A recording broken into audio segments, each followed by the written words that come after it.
Now to a haunting story that sounds like it came out of a horror movie. A mysterious writer forced a family of 5 to leave their $1 million-plus home in Westfield, New Jersey. It began when the family started getting threatening notes just a few days after closing on their new house. The notes were signed by someone calling himself the Watcher, who claims the right of ownership. And here's one of the chilling notes, quote, "I have been put in charge of watching and waiting for its second coming." Another one reads, "Do you need to fill the house with the young blood I requested? Once I know their names, I will call to them and draw them out to me." Then there was a separate letter dated back in June in which he wrote, "I am pleased to know your names now and the name of the young blood you have brought to me. Will the young bloods play in the basement?" Yikes!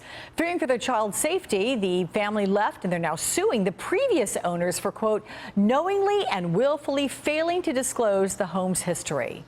Joining me now is Lisa Green, legal analyst and author of On Your Case. With a welcome to you, Lisa. I mean, we could talk about just the creepiness of this story for ages, but does the family have a legal case here? You know, before we get to that, I just want to say, I don't begrudge anyone the right to live a peaceful life at home. We all want to go home, shut that door, you know, and just relax. That said, it's not clear this family can win damages in this particular lawsuit, and here's why.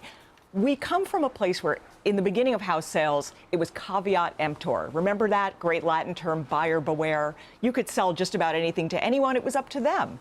Now there are some disclosures we can talk about, but they may not extend to the case of the mystery writer, terrifying though his notes may be.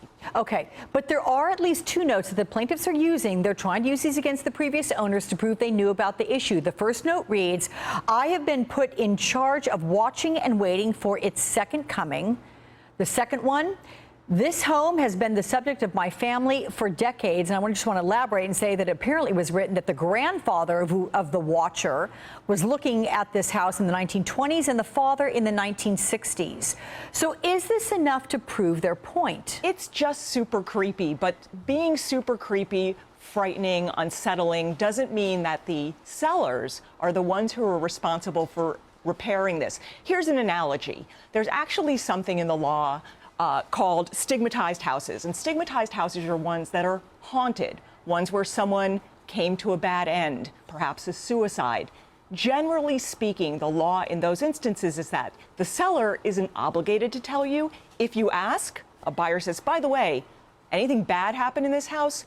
You're obligated to tell the truth. The law really isn't equipped yet to deal with an issue just like this, when what the law has to do is balance the rights of the buyer to really understand what's going on in the house and the rights of sellers to be able to make these transactions. So we're not up to the point legally yet where we have laws that say if you're the recipient of terrifying notes, you need to cough that up to the buyers. Remember, here also, we're just hearing the buyer's point of view. We don't know yet what the seller knew, whether the seller really got a letter, and whether the letter seemed as scary to the sellers of the house as it clearly does to these buyers. Yeah.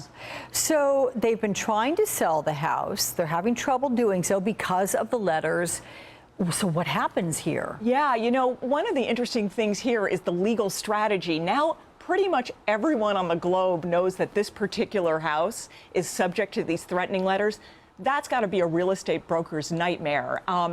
The community apparently is looking into who the letter writer is. I think that that's a better point of view in terms of apprehending the wrongdoer. There's a case out of San Diego where a woman was so angry that she had lost a bidding war for a house that she started to really traumatize the eventual winners, the buyers. She was found guilty of stalking and sentenced. And boy, if they could find the letter writer here, I think that would put everyone in much better shape, make the community calmer at night. Oh, yeah, and solve this mystery, because it's just creepy to the Very max. creepy. Okay. Lisa Green, always good to see you. Thanks so much.